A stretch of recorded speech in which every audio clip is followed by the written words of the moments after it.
Hello and welcome to The Editorial, the podcast where I sit down with Zac, TLDR's editor-in-chief, and discuss our recent content, the controversy around it, and why we've covered the topics we have. Hello Zac, how you doing? Yeah, hello Jack, I'm doing very, very well. Good. How have the last couple of weeks been for us? Contentious? No, I think unfortunately it's going to be quite a short episode because we've had a relatively error-free couple of weeks, which is both good news and obviously bad news because it means less editorial talking. It's less content, but it's also better content. Yeah, okay, that's a good way of putting it. Depends on which angle you're looking at it from. So we've had a couple of weeks since we last spoke, as is normal. You were away at the beginning of that time. I was, Did you have a nice trip? I had a lovely trip, very kind to ask, yeah. I'm glad. Yep. Thank you. Come with a little slideshow of photos of you on the trip.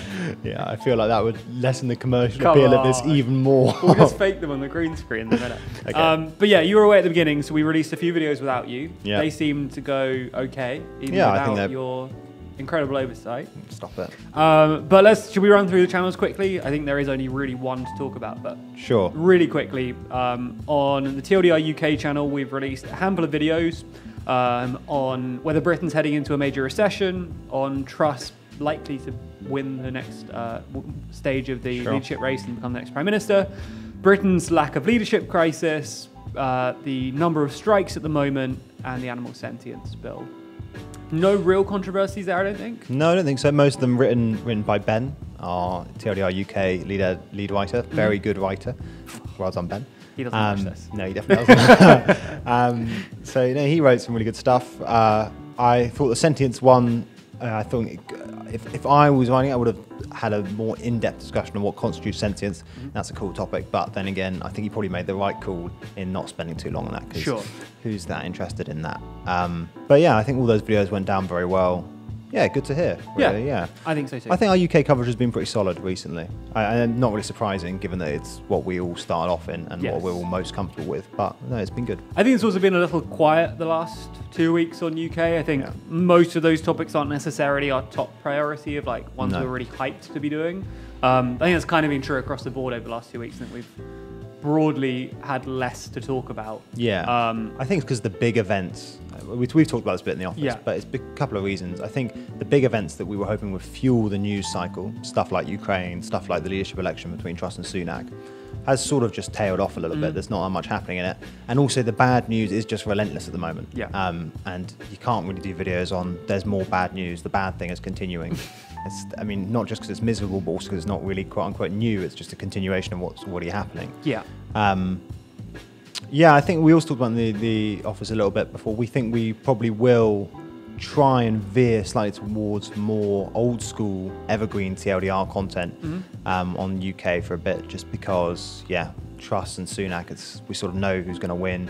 And I'm sure a lot will happen once Truss becomes Prime Minister. She's got a whole load of crises to deal with. But in the meantime, we do have some space, and we'll probably try and do a couple more videos on, I don't know, sort of longer running policy issues, stuff like the NHS, stuff possibly like the UK's productivity crisis, that sort of thing, where it's more of an explainer as opposed to an update.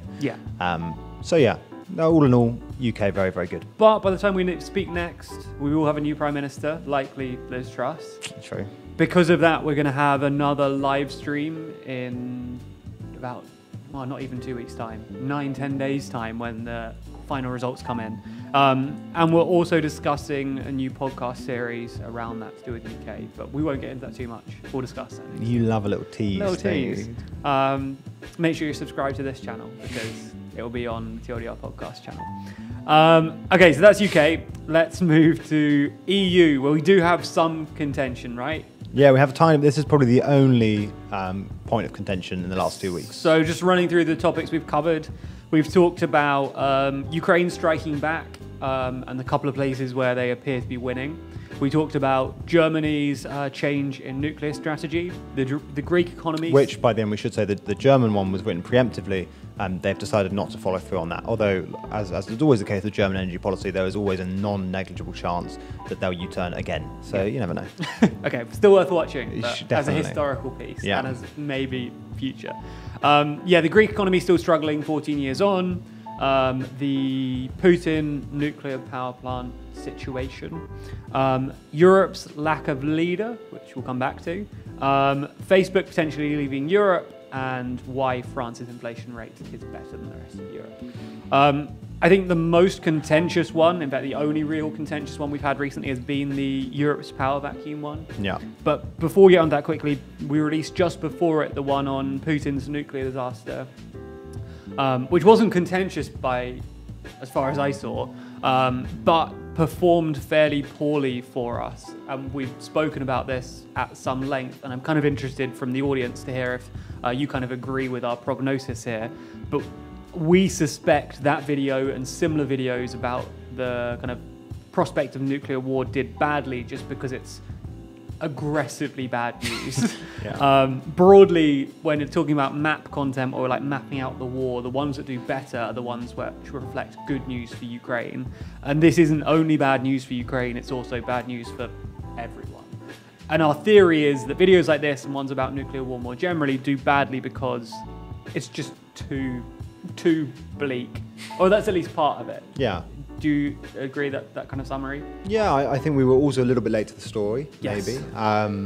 I do think it's too bleak. I also don't think it really came across as a classic Ukraine map video, just because this is one of the videos where I was away for, so like didn't really know what was going on. But it doesn't look like a classic Ukraine map video. You can normally identify those by the thumbnail. You've got like the map of Ukraine, the front line, and the various arrows saying which direction things are going. That was just, thumbnail's just a picture of Putin looking grumpy. Oh, it does have a map on. It's in the background though. It is. It's less prominent, I'll give you that. I also think the thing with the Zaporizhzhia stuff, we were late to it, but I think a lot of the content of that video covered how bad the nuclear disaster would be. About 2/3 of that was sort of like, how bad would it be compared to Chernobyl, talking about how new modern nuclear reactors have various fail-safe mechanisms, so it wouldn't be that bad. I don't think that's necessarily the interesting bit about Zaporizhzhia. I think the interesting bit is trying to figure out who is actually shelling it, because there is some dispute about that. The Ukrainians say it's the Russians and the Russians say it's the Ukrainians. And B, having determined that, why one side has decided to shell it. And there's some speculation that it relates to the parts of Ukraine that the power plant supplies, and whether or not that power could be redirected to Crimea. So I think that the content could have been focused elsewhere slightly. But I think the basic fact is that it didn't look like a classic map video, and it was just too miserable. And that's probably true of quite a lot of the content at the moment, but that's just because the world is quite miserable. Unfortunately. And that's not our fault. Speaking of misery and crisis, there was some controversy surrounding the Europe's That was a power nebula vacuum. level segue. Come on, that was good. There was some controversy surrounding the video on Europe's power vacuum and the fact there's no clear leader of Europe. Do you want to summarize what you think that kind of controversy was? Because it is our most controversial video of the last 2 weeks. So what was the issue there, do you think? Basically a couple of people in the comments suggested that it's not necessarily a bad thing that Europe doesn't have like a figurehead leader in the way that it perhaps normally does. It doesn't have a Merkel or Macron on the front lines sort of dictating. And I think fundamentally these people were right, and we made a mistake, and we had to apologise here. This is what this podcast is for, I guess. So we apologise for that. We did make a mistake. We definitely implicitly assumed that it's better for Europe to be directed by a figurehead or a couple of figureheads, and I think that actually in the war in Ukraine is a classic example of how the sort of Berlin-Paris duopoly can be blindsided by certain things. A combination of Macron's idealism with regards to diplomacy and, Scholz's and Merkel's, and Germany more generally, is their sort of economic dependence on Russian gas definitely blindsided the big European players to the genuine risk of conflict in Ukraine. And, for example, with the Poles and the Baltic states, they were, in retrospect, their wariness towards Russia looks prescient. So, I think there are definitely advantages to having a more dispersed system of power in Europe. And perhaps actually that the fact that for so long the European Union has been dominated by France and Germany is a fault, not an advantage, or not a sort of like natural state of affairs. the point I would make, so obviously I agree with the basic criticism, but the point I would make is that actually maybe there's an argument that transitioning away from the sort of Berlin-Paris duopoly towards a more disparate system of leadership on the continent is something that it's probably not the best time for it, given that we've got a war in Ukraine or war in Europe, and also there's various political issues in all of these countries. Every country is struggling with massive inflation, cost of living crises. Maybe you want to do these big geopolitical changes at a more stable time. But we didn't make that argument in the video, so the criticism is entirely fair. But yeah, this is sort of like one of those cases where it's so great to receive the criticism, because it does just sort of uncover like what a sort of implicit subconscious assumption that we're making. That I didn't even realize I had. I just sort of assumed it all along. So yeah, I think that was the mistake we made, and we just have to own up to it. I think also with that one, the topic is still kind of interesting. The idea of the fact that there's a transition of power and there's no longer the clear leadership. I think it's more maybe the framing, as you say, the assumptions and the framing that led people to kind of critique the video fairly, I think, were more around kind of, as I say, where's this sentence going? Sentence. No, I know what you mean. It's less that the topic is still interesting. It's just that we assumed that was a problem. Exactly. Maybe it's not. No, I think, and that's the fair criticism. And the content was still accurate, was still interesting. It was just that sort of implicit assumption that it's a bad thing that we're transitioning away from a centralized. And I think ultimately the video was primarily a summary of a bunch of people that used to be powerful and why they're having issues, and then a look at who could fill their place and which country. It's kind of like a rising and falling influence thing, and it was framed in a way that was maybe contentious, but I think the actual content is still really good. So, but still, we can learn from it and we can frame videos better. So, thanks for the critiques. What are you laughing about? No, I thought it was a very sweet thing to say. Okay, good. Okay, on global, we have released a fair few videos too, notably China's attempts to blockade Taiwan, Saudi potentially having a future without oil, or at least less reliant on oil.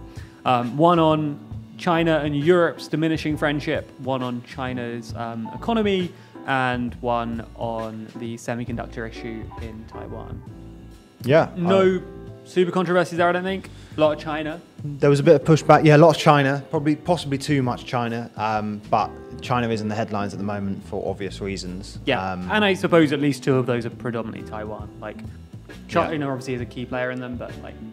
I think it would ideally. I think perhaps we could have there was some other stuff going on, obviously, that we could have focused on. But no, I think global all went down very well.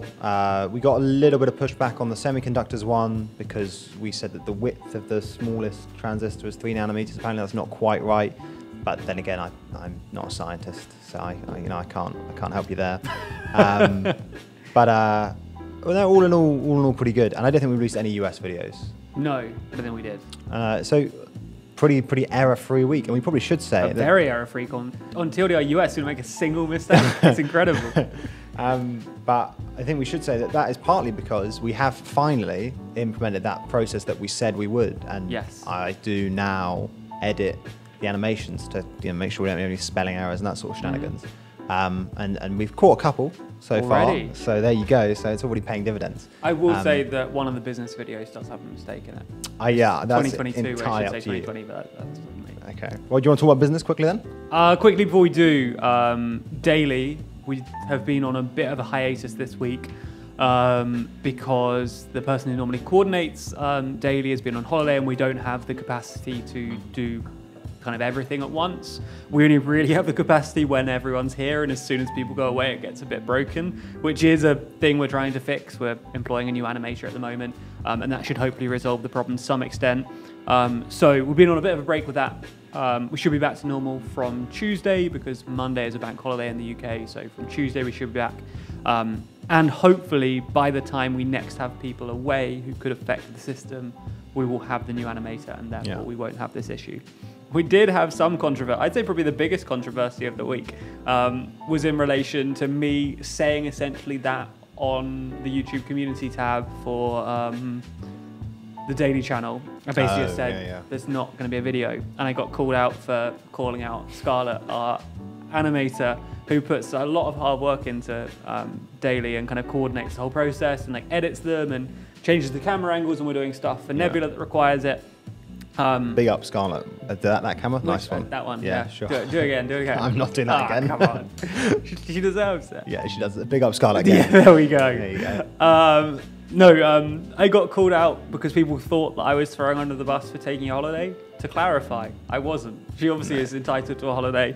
I was more just making a point of we're very reliant on her and she does a good job with the daily briefing, and I was trying to name her to thank her for that. Yeah. But I think it got misinterpreted. So all apologies to Scarlett. She's not here. Oh, she's editing this tomorrow though. Is she? From Oh, holiday. she's back, yeah. So she will see this. Awesome. So she'll see the big up. Very exciting. She'll lean right across the room and say thanks for that. Guaranteed. Do you want to talk about business Let's then? talk about business. Very briefly. So if you didn't know, we've launched a new channel, TLDR Business, youtube.com/TLDR Business. There's a link in the description. But essentially, the business channel is aiming to cover topics that we couldn't necessarily cover elsewhere, and kind of cover the intersection of business, politics, culture, whatever, kind of all those kind of issues. So we've got a few videos already up. By the time you're watching this, we will likely have 3 videos live, or very nearly have 3. One on porn and the secret economics behind porn and the way that 2 very big companies are able to influence everything that's made. One on Netflix and the fact that while they started the streaming war, they're now suffering because of it. And one on the lawsuit between Twitter and Elon Musk. So that's the kind of stuff we're looking to cover, kind of stuff that wouldn't fit on any other channel, stuff that we wouldn't necessarily talk about otherwise. So that's kind of what business is all about. Hopefully people have watched the videos and liked the videos.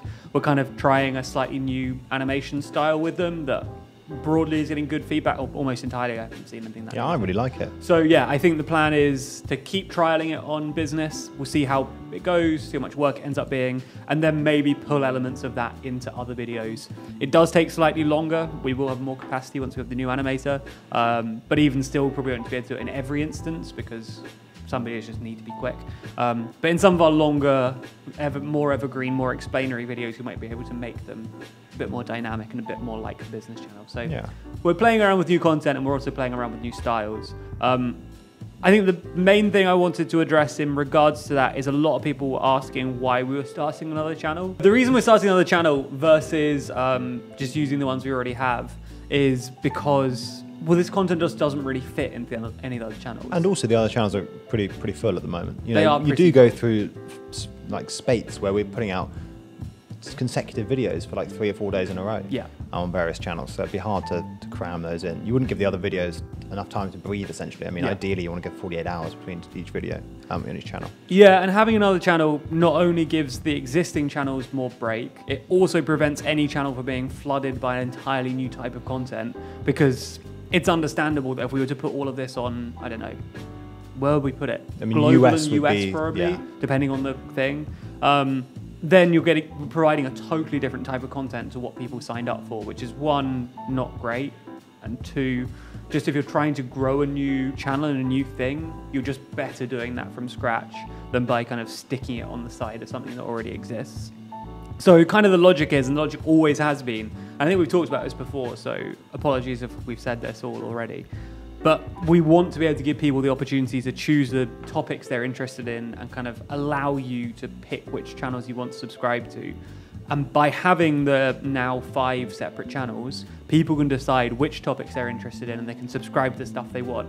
If people want it all, great, you can subscribe to it all. It's free, just click the button, it's no big drama there. If you don't want it all, then what we're doing is ideal, because you can say, okay, I like the EU, I like the UK, not really interested in US politics, business doesn't really feel like my kind of thing. So if anything, for those people, this is great, because it means TLDR is doing a new thing, we're exploring something we're excited about. I'm not interested, I don't need to see it on my subscription feed or whatever. Ideal. There are some people that are complaining that I saw someone say it was obnoxious to have us filling up so many slots in their subscription feed. That's legitimate, to be fair. But why though? Because then there's not like you can only have so many. Like, when are you looking at your list of subscribed channels? I suppose the videos will be popping up anyway. The videos will come up anyway. Either we're ramming them all through one. There's the same amount of content. It's just what we're doing is allowing you to cherry pick which types of content you want. And sure, if you go on your list of channels I'm subscribed to, TLDR shows up like 15 times, which is, I don't know. Maybe that's a nice colour scheme though, so it shouldn't trigger exactly. you. And also just like, it's free. Like, if you don't want it, whatever. I think the idea of separate channels is entirely so that we can give each channel its kind of own attention, give every video its own time slot and ability to breathe and thrive and whatever, while also allowing the audience the ability to choose which videos they want. And it might be maybe annoying to every year or so have to click on a new TLDR channel and press the subscribe button. Yeah. But I think on balance, that inconvenience per user is low enough to justify doing it versus just dumping a bunch of content somewhere and jeopardizing existing content and annoying people with content they don't want. Yeah, no, I completely agree, obviously. It's also for new viewers too, because if you come to a channel and only a fraction of the content you're interested in, if we were releasing 20 videos a week, which we pretty much are, if you include daily and stuff too, and this podcast. God, that really would be chaos. It would be about 20 videos a week on one channel. Yeah, that would be mad. And if you were only interested in British politics, say, 3 of those videos would be interesting to you. So when you thought, oh, I'll subscribe to these guys, you click on it and you're like, what's all this shit I didn't ask for? No, I think you've sufficiently justified having multiple channels. Yeah, no, I agree with you. I just need this to be a comprehensive repository of this argument, so that every time anyone says it from now on. I think the main thing was just this worry that, like, it does look like we're already stretched thin, and people were worried that, well, not very many people, but some people were worried that adding another channel to the workload might be detrimental to the quality of another channel. Here's the next thing on my list of things. Go on. Okay, you can continue your argument if you want. Oh, that's the next thing on your list of things? Yes. Yeah. So I was basically going to say that I think 2 things. One, obviously hiring a new animator. We've already mentioned that. 2, some of the errors, some of the apparent tension in the system, it isn't really so much down to just the workload. It's more just that we didn't have an editorial process in place. Yeah. So those mistakes just sort of slipped through. And hopefully, now that we've implemented one for the animation, those should be mitigated. And the fact that you get to see the animations too, it's not like you don't have time to do that before and like you're suddenly well, it's a bit more time. All the time. It will take time, but how long will it take to read all the words on a slide on the different pages? It's like, yeah, the point is those errors are not a symptom of an overworked workforce. It's more just a symptom of an inefficient or lack of processes. Yes. Anyway, but the other thing is that a lot of the team, yourself included, obviously, have like a passive interest in business stuff. So there is a sort of wealth of knowledge that's already there for us to draw on when we want scripts and that sort of thing. You know, Nelson and you are always talking about companies, business. But yeah, so I think that there's a sense in which it's not actually, the output is going to be pretty impressive relative to the amount of effort required. So I wouldn't worry about it adding an excessive amount of load onto the workforce. I totally agree on both points. So I was firstly going to agree that the issues you're seeing, the things that people are pointing to as, look, they're getting these things wrong, they should focus on those first. I don't think it's a case of one comes before the other because, as you say, we've already implemented processes which are beginning to fix that. And also, obviously, when we've got the new animator, they'll be able to not only cover the couple of videos that we're doing a week on business, which is going to be a fair amount of work, but they'll also have time to work through fixing other issues and kind of that extra slack we'll get. Yeah. So I think we're fixing the minor issues we've already talked about, and we're also going to have capacity to cover these couple of videos a week with spare space left over to do general improvements across the other videos. So I think from the stretch perspective, we're not really stretching any further than we are able to. Right now we'd struggle, but with the new person we won't. Sure. And also I think to some extent, the business channel kind of allows us to employ that other person because we wouldn't have enough work for someone. We couldn't employ an additional person and just say, okay, you've just got to look over people's shoulders and correct tiny issues all day. So this is giving them enough while also not giving them too much, if you see what I mean. Yeah, I think your point is that actually the output quite matches the amount of work we have available. So. Finally, the final point you've kind of alluded to already is people were concerned that we would have too much to do and that it would only lead to further burnout on our part. I think ultimately, that what we just addressed? No? Kind of, but like specifically from like a mental health perspective. Has anyone said that? Yes. Is anyone worried about my mental health? About, not yours. My family aren't. Oh, no, they are.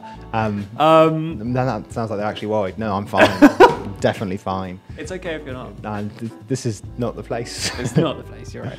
We'll talk about that. We should probably cut this as well. No, I can't keep cutting. Keep it in. Now they know we've already cut something. No, keep it in. Let's go. Find the cut from earlier. Put the time code in the description. No.